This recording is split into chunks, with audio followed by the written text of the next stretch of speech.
नमस्कार, मैं विक्रम शोकंद आजकल यूट्यूब चैनल पर आपका स्वागत करता हूं। भाई आज हम पहुंचे हैं नरवाना के अंदर और आज एक नए मुद्दे के साथ आप लोगों के साथ लाइव हुए हैं। और मुद्दा हम आपको बता देते हैं, 2 दिन पहले की बात है।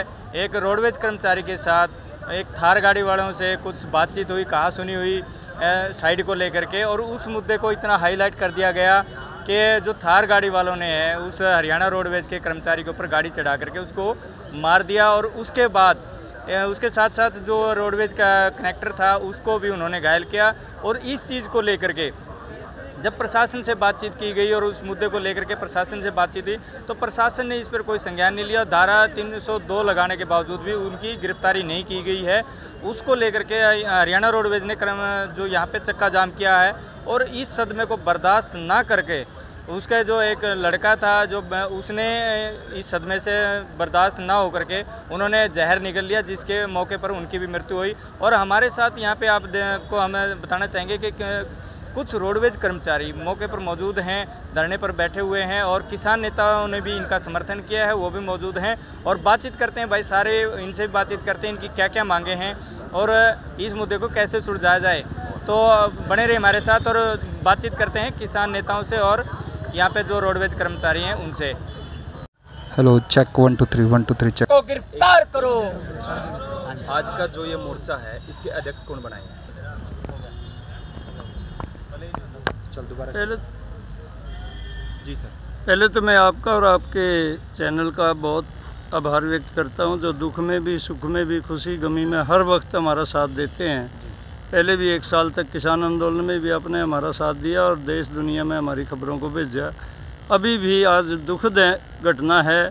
हमारे रोडवेज के एक साथी जगबीर जो ड्राइविंग कर रहे थे और साइड दे के कोई तकरार थी, उसको निपटारे के लिए गए थे, वो शांति स्थापित करने के लिए। बीच में जो बच्चे शोर कर रहे थे, खासकर जो एक थार गाड़ी में बैठे हुए थे नौजवान, उनको समझाने का प्रयास किया, लेकिन वो समझे नहीं और उन्होंने गाड़ी को उल्टा सीधा आगे पीछे करके हमारे साथी की हत्या कर दी। एक तो ये दुखद बात है कि जगबीर केवल रोडवेज का ड्राइवर ही नहीं था, बल्कि इस समाज का एक हिस्सा था और समझदार व्यक्तियों में सम्मिलित था। आज चक्का जाम है रोडवेज का, इस बात को लेके कि साथी को न्याय मिले। और उससे भी एक आगे और दुखद घटना होगी। कल शाम को उनका बेटा जो इस सदमे को सहन नहीं कर सका, वो भी एक जहरीला पदार्थ लेकर अपनी जीवन लीला ख़त्म कर ली।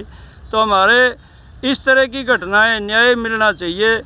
जीटी रोड जो एक ऐसी सड़क है जिस पर कदम कदम पे कैमरे लगे हुए हैं, और थार गाड़ी देश में कितनी बड़ी संख्या होगी, गिनती की गाड़ियां हैं।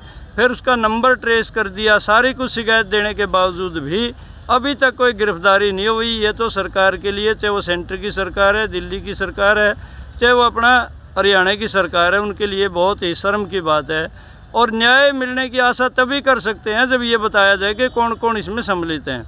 तो ये हम मांग करने के लिए आए थे यहाँ पर। रोडवेज का चक्का जाम का हमें जैसे पता लग गया, इस दुर्घटना का पता लग गया, तो मांग करते हैं फास्ट ट्रैक कोर्ट गठित करके जल्दी से जल्दी जगबीर के हत्यारों को सज़ा देते हुए उस परिवार को, रोडवेज को और पूरे समाज को वो न्याय दिया जाए।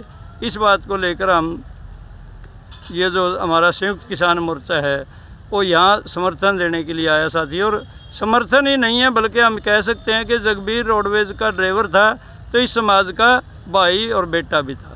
क्या नाम है प्रधान जी अपना? मेरा नाम बलबीर सिंह है, अखिल भारतीय किसान सभा का मैं राज्य का उपाध्यक्ष हूँ और अखिल भारतीय जो अपना यहाँ संयुक्त किसान मोर्चा है उसका संयोजक हूँ नरवाना का। अभी जो रोडवेज का कोई अधिकारी हो तो वो इधर आ जाए, दोबारा कट करके दोबारा लीजिए। रोडवेज कर्मचारी की एक दुर्घटना में हत्या हो गई है, तो क्या कहना चाहेंगे इसके बारे में और क्या मांग रहेगी आपकी सरकार से? मैं Pradeep Sharma, Haryana roadways worker union का स्टेट का उप प्रधान।